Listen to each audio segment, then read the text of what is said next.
Hey y'all, let's test out my cooktop.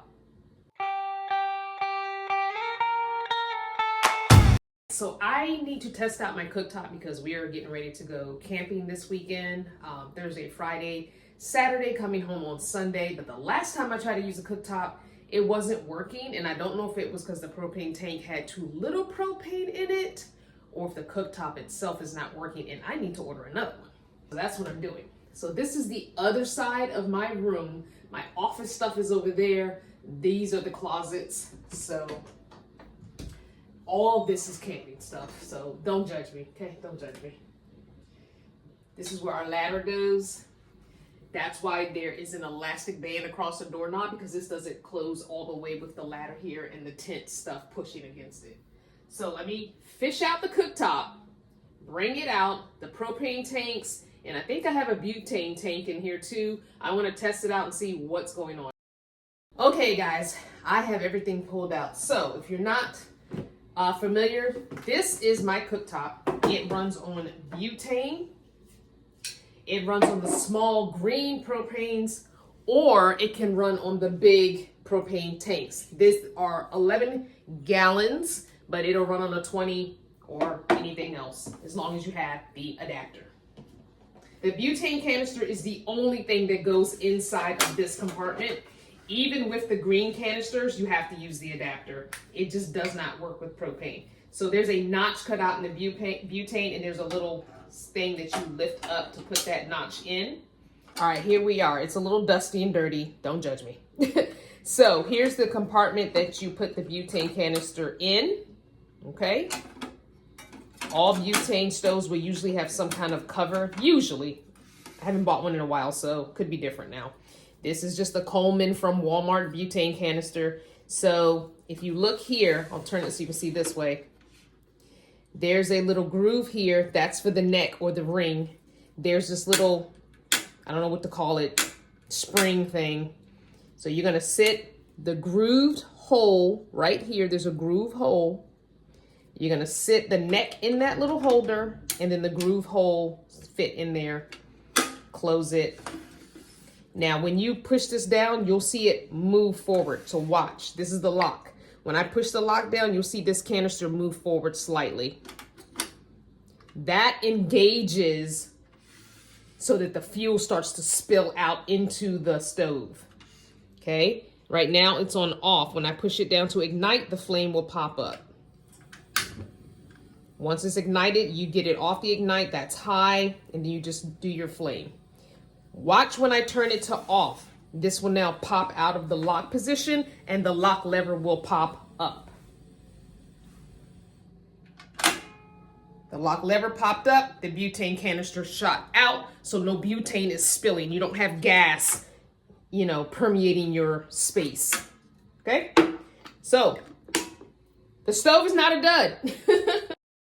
And now we're going to hook up the full propane tank so I can see what's going on, why my other propane tank wasn't working. I guess I got to get it refilled. So before I do that, I want to show you the different hoses you'll need. If you are using just the green canister, you're going to need a hose like this. And I believe this comes with the stove, I think. I'm pretty sure this does. This is going to hook where that butane canister hooked. And then this end is going to go on the top of your green canister propane, the little small ones. Now, if you're working with a bigger tank like I am, the 11 pound, all the way up to like the big 20 pound barbecue tanks, you're gonna need this and this adapter hose. This has to be bought separately. I'll try and find a link in my Amazon and link it down below to the affiliate link. I'll also try and link this stove, and I'll also try and find these 11 pound tanks. They're much easier for me to maneuver than the 20 pound ones, and I have two 11 pound tanks that I've always had. What you're gonna do is you're gonna take the one that goes with the stove and you're gonna put it on the end where your small butane tank would normally go. That's where your big adapter goes now, because you need this big end. Then your little end is gonna go right in there. It's gonna hook right where that butane canister was hooked earlier.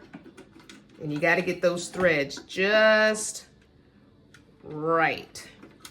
And you want to tighten it hand tight. Don't use any tools on this. You don't want to strip those threads. And now we've got the adapter, which is normally, this is where you put your green canister, your baby propanes, but now we need the big boys. So let me get my full propane tank and bring it closer. Remember, hand tight, you don't need any tools. I usually just leave that closed like that just so that it's a protector from the heat. For the this doesn't dry out the rubber. Okay, you don't need to lock this because you don't have a butane canister in here, so locking this is pointless. Putting that down does absolutely nothing. It doesn't engage anything. So all you need to do is have it attached and make sure it's off. All right, you want to go ahead and open up your propane tank so that that propane starts feeding through. And then you hopefully, if this works, okay, we're waiting. I can smell the propane. Yeah. And this is what happened at the campsite last time. It would not engage. Or would not. There we go. Now we're cooking with gas. Literally. All right, so I'm thinking that this propane tank was just too low on fuel. And propane is quite finicky. It does not like the cold. It was a little chilly and low on fuel, so it flows a lot slower. I'm gonna turn this off so I don't asphyxiate. And I'm gonna turn my tank off. All right, so what I'm thinking happened is maybe my other propane tank that I brought with me was just a little too low on fuel.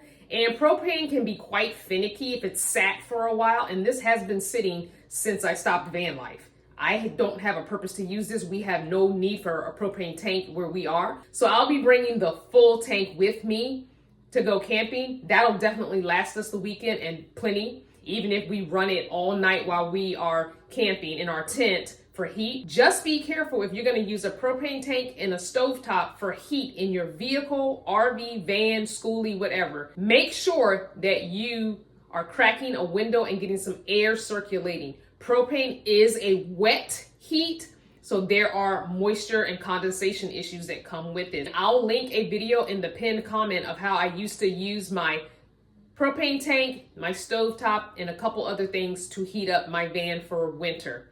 If you found this information helpful, if you found this video enjoyable, please don't forget to like, share, and subscribe to the channel. And if you're already subscribed, thank you so much for your continued support. Don't forget, be good to yourself, be kind to others, and whatever your journey, enjoy it.